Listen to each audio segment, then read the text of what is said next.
Hello, good people of YouTube. Mountbatten here, and today I'm bringing you guys my top 5 sleeper premium ships list. Now, by a sleeper premium, I mean that these ships are ships that most players probably really wouldn't give more than a glance to in most situations, as either they're ships that they don't see a whole lot of, they've been out for some time now and kind of been forgotten, but these ships still have quite a bit to give, despite their age or despite their lack in popularity. These are pretty darn good ships all the way through. I would recommend you guys do pick up these ships if you ever have the opportunity or the spare doubloons or spare cash laying around. They are really solid ships through and through. And again, this is all my opinion, so do remember that as we go through this list. So without any further ado, let's go ahead and get on into it. Coming in at number 5, we have the Tier 7 Premium Japanese battleship, the Huga. Now, the Huga is the sister ship to the Issei. The Issei is the, of course, hybrid Japanese battleship that we have in the game. The Huga was the second and last of the Issei class, and obviously the Huga, as you can tell, doesn't have a flight deck welded to a stern, so this is the original version of the Issei class. Now, the Huga gets 12 14-inch guns with a 29-second reload time. That right there alone should be enough to raise a few eyebrows. A sub 30-second reload time on 12 guns at Tier 7. They are 14-inch guns, so again, you won't be overmatching too much. I mean, it is Tier 7. You can see quite a few Tier 5 ships that you can overmatch. But again, that's a pretty darn good reload time on 12 14-inch guns. Where it gets better is that these 14-inch guns are actually really freaking accurate for Tier 7 standards. I mean, look at the salvos that I'm getting here, despite my terrible aim. They're nice and grouped up, they're not all over the place, and again, they are 12 shells either way, so even if it did have shotgun dispersion, the 29-second reload might make up for it, but no, you get an accurate salvo with the Huga here. Now, on top of that too, I mean, again, just the guns and the reload time is already pretty freaking good. You do also get, if you notice, main battery reload booster, where you can have a very quick follow-up shot to your first shot. And again, with 12 14-inch guns, you get to cut your reload time down from 29 seconds down to around 14-15 seconds. And of course, if you run a adrenaline rush, which you should run on, well, everything, you can get that reload down even faster. Now, what's also really interesting too is that this ship does, for some reason, have improved accuracy on its secondary guns. I wouldn't really recommend building into those secondary guns, but she has it.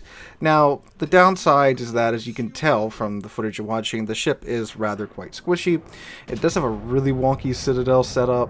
I mean, it's kind of like the Yamato. Again, it's got that very weird octagon shape citadel that can get pinned from weird angles. The same's here from the Huga too. And the A, of course, isn't that great because that's not allowed on Japanese ships, with the exception of 1 or 2. But overall, really solid Tier 7 premium ship that you could definitely use as a Japanese battleship commander trainer. You're going to be building into the main guns here, as you are with the Japanese battleship line. So really solid ship, Tier 7, nice place in matchmaking right now. Well, not as nice as it used to be, but definitely nicer than like Tier 8 and Tier 9 right now. And again, a really good ship, decent range, good reload time, very accurate guns for Tier 7, and some hard-hitting guns for Tier 7 as well. Alright, moving on down to number 4, we have the Tier 7 Premium American Heavy Cruiser, the Indianapolis. Remember when the Pensacola was Tier 7? Yeah, it's been some time, hasn't it? Well, the Indianapolis never got moved down to Tier 6 like the Pensacola did when they did the American Cruiser line split. So she's still up here, and she is quite good. So this is, I do believe, and unless something slipped by me and the previous few years, this is the only Tier 7 cruiser that has radar. And yes, you heard that right. This is a Tier 7 cruiser with radar. One of the only ones. I think, Belfast. Almost forgot about the Belfast. Belfast has radar too. So one of, now I'm really sure, only 2 Tier 7 ships that have radar right here. And she's still available today as well. So you get radar at Tier 7, which is of course great for ranked or any competitive match or game mode that will happen at Tier 7. I mean, that's of course just gold bringing to the table right there alone with just the radar. On top of that, too, her guns. I mean, look at this range of these guns. This is insane range. 16-kilometer range on these main battery guns at tier 7, with good AP to boot on that as well. AP is the primary ammunition choice you want to use in the Indianapolis, and she will absolutely just dunk on other cruisers if they make the mistake of showing the Indianapolis their side, because this AP slaps. And she's also quite tanky against cruisers from the bow, as is the Pensacola still down at tier 6. You can easily tank against 230mm guns with her bow armor. Now, her HE isn't that great. I mean, it's workable, but her DPM isn't really up there to be a good HE spammer. But I mean, if you're running into a battleship or a heavy cruiser that's bow into you and you can't pin it with your AP, the HE is passable, but barely. I mean, she can hang in there with it, but again, you're not going to be burning the world down like so many other cruisers can do right now. And of course, just like the Pensacola 2, she will be deleted if you show side at all. I mean, that's just how the class works. And of course, the Indianapolis 2 was a real steel ship. This is the ship that delivered the bomb that ended the Second World War. And of course, the mission of the Shark and all that goes along with the Indianapolis as well. So real steel historical ship. That's a really solid ship at game. If you used to playing the Pensacola or American heavy cruisers, you know how the Indianapolis tends to work. Find an island, make sure you have your sides covered, look for those broadside cruisers or cruisers that you can pin away with your AP, laugh as you delete them, and get plenty of Citadel shots, rinse, wash, and repeat.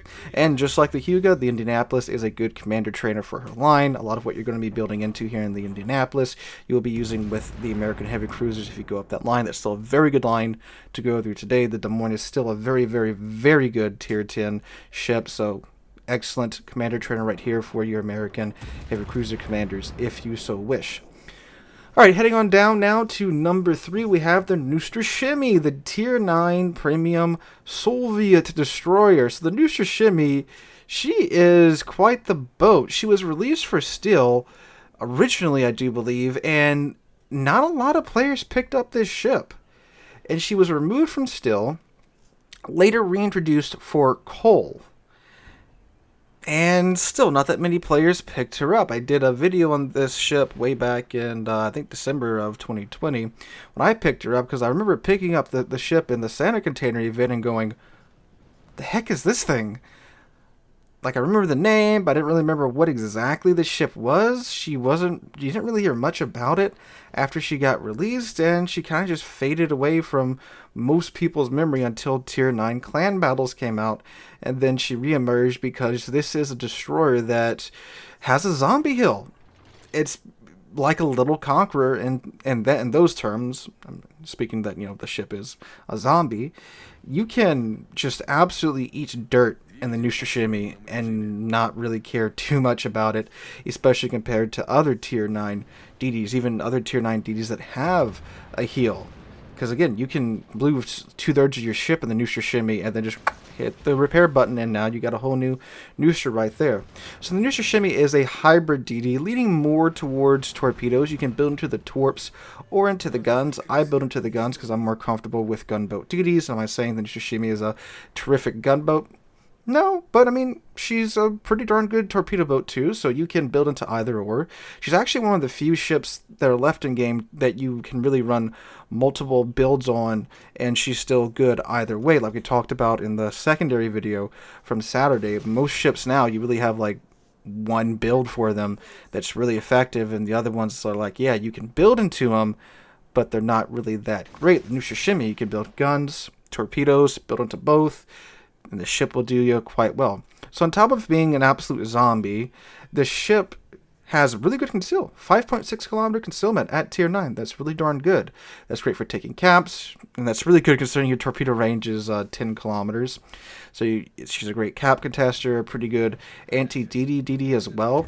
Now, probably not as good as the Italian DDs are going to be once they get fully released, but I mean, the fact that you can really afford to trade HP in the Nooster because you are simply going to print a new ship. It doesn't matter if you're going up against a better cap contesting DD, because again, you have the health to spare. They do not. In addition to that, too, the guns are really nice. They're the Soviet DD guns. They are not as good as the Grazes are, but they're still pretty darn good. You get that Soviet DD AP, which is absolutely fantastic. If you've played Capital, also the Soviet DDs, you guys know what I'm talking about. All that into one ship. In addition to that, you get speed boost and smoke on top of that as well. So a great DD, and one that I would recommend you pick up. If I'm not sure if this one's still available. I looked in the premium shop and it's not there, but according to the wiki, it hasn't been removed from sale. So this one's kind of a toss up in the air right now in terms of availability. I haven't managed to get a solid answer from the game or the wiki in one way or the other, but we also know how well the wiki is upkept. So this one's if you can pick it up in an event container, for sure, I would. Again, wouldn't recommend gambling your money away on it in the Santa container event, but if this ship ever pops up again, I would recommend you guys grab it. Alright, moving on down to number 2, we have the Tier 8 Premium French battleship, the Flandre. So the Flandres, or the Flanders, as I'm going to say it to stop murdering you French people. She is, the 4th Premium Tier 8? No, she's the 4th Richelieu hull-based French ship that we have in this game. We've got, obviously the Richelieu, the Jean Bart, the Flanders, the Gascon, and then the, what's the other snipey one? The Champagne. God, they love the Richelieu hull, don't they? So, what's kind of refreshing about the Flanders is that you have what is essentially just a battleship. There's no gimmicks. It's just a ship with some hardline characteristics. That's it. What is different about her from the other Richelieus is that she has a traditional turret setup. You get 2 turrets in the front, 1 in the back, 9 15-inch guns. These are French battleship 15-inch guns with French battleship dispersion and French battleship AP shells, so you guys know what to expect here. Not the best dispersion, but when you do connect, your shells are going to slap. In addition to that, she has fixed a very large issue that most French battleships have, which is their midsection is absolutely coated in 32 millimeters of armor, which means you're very susceptible, of course, to random AP pins and also to a lot of HE spam. The Flanders has a 50 millimeter hull plating for her torpedo protection, so those torpedo bulges that on every single other French battleship is just made up of 32 at tier 8 and above, it's 50 millimeters for the Flanders, which means you can bounce a whole hell of a lot more than the Gascon, the Richelieu, the Jean Bart, so forth and so on can, which means you are really quite tanky. And in addition to that too, this ship has 75,400 HP at tier 8. That's tier 9 HP levels at tier 8. That's very good. And then you get 44% torpedo damage reduction, which is very nice. And on top of that too, the ship is quick. She doesn't get a speed boost, unfortunately. She can go 33.5 knots with the flag on. So it's just a good, solid battleship. There's no real gimmicks here. It's just a French battleship with a traditional turret setup, which is actually, different for the French battleship line, with the exception of course, the Alsace, with some better armor. I really like that about the ship. When ships don't have gimmicks built into them, like, a special module or consumable, it's much harder for them to get power crept later on down the road. Now, there are, of course, drawbacks to this ship, too. She gets 1 less repair party. I mean, of course, with tier 9 HP levels and then that 50 millimeter plate, you gotta give up something for that. A 33 seconds reload time. So, yeah, that's not great either. And this ship was introduced back when Wargaming seemed to be obsessed with the 33-second reload ships. And, I mean, it sucks. It's not too terrible. The dispersion does make it a little bit hard to bear, but again, when these shells connect, they connect hard, and you are incredibly tanky, so it kind of balances itself out. And of course, you do have 9 15-inch guns at tier 8, which gives you very limited overmatch, especially when you find yourself in tier 10 games a lot. But overall, it's a really solid French battleship, and it is a good French battleship commander because, again, you're going to be building into the main gun, into the survivability, which you're going to be building into with the French battleships anyway, so it can work for that. And it's one of the lesser frustrating French battleships thanks to her increased tankiness and the more traditional turret setup, and I do really like this ship. And again, I would recommend you guys pick it up if given the spare cash. Alright, and finally we bring us down to number 1, which is the Tier 7 Premium British battleship, the Duke of York. So the Duke of York is a battleship that is absolutely, well, she went through development hell for a very long time. This was originally a battleship that was designed without a heel. She was supposed to have just this incredible armor scheme, which the King George V class were the most well-armored ships of the Second World War, but in-game they're incredibly squishy, so there's that. But anyway, she's supposed to be incredibly tanky, have really accurate guns, have cruiser burn time, but no heel. Which sounds really cool, but of course in practice and game, that just leads you to dying very early on because you're still a battleship, one of the biggest, well actually the biggest class in game. You know, if you want to count the aircraft carriers that rarely see combat as combat vessels, that are still going to be focused down by other battleships and cruisers and destroyers. That didn't work out so well. Then they gave her like 2 heels, but they were super heels. They kept trying to toy with it, but they could never really get it to work. What we wound up getting was a King George V battleship, so 10, 14-inch guns. But then they gave her the improved AP pin angles. Her and the Hood get these in the British battleship line, which means now you have 14-inch guns with improved AP pins with the British BBAP, which means this ship absolutely just dumps on cruisers. This is an absolute excellent cruiser killer. A really simple way to explain this ship is that it's an AP-focused King George V.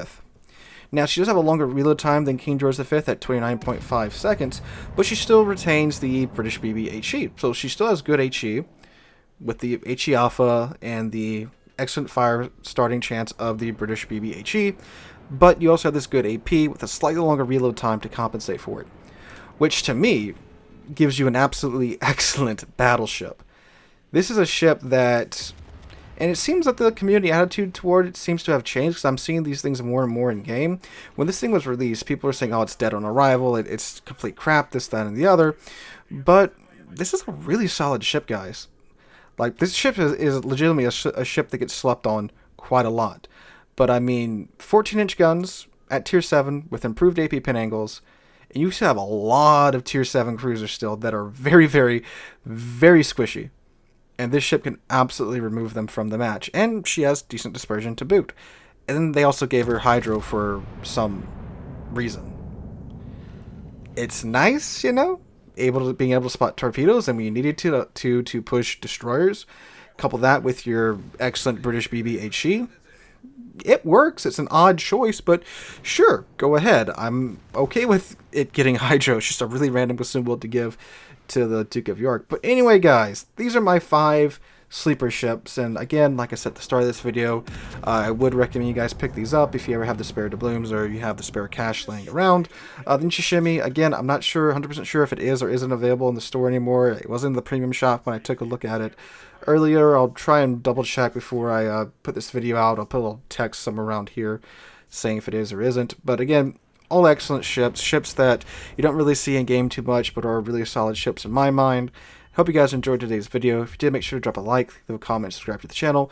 We're on our way to 35,000 subscribers. We just passed 34,100 a few days ago. I cannot thank you guys enough for that. Hope you have a wonderful Monday, have a wonderful week, and hope to catch you guys in the next one.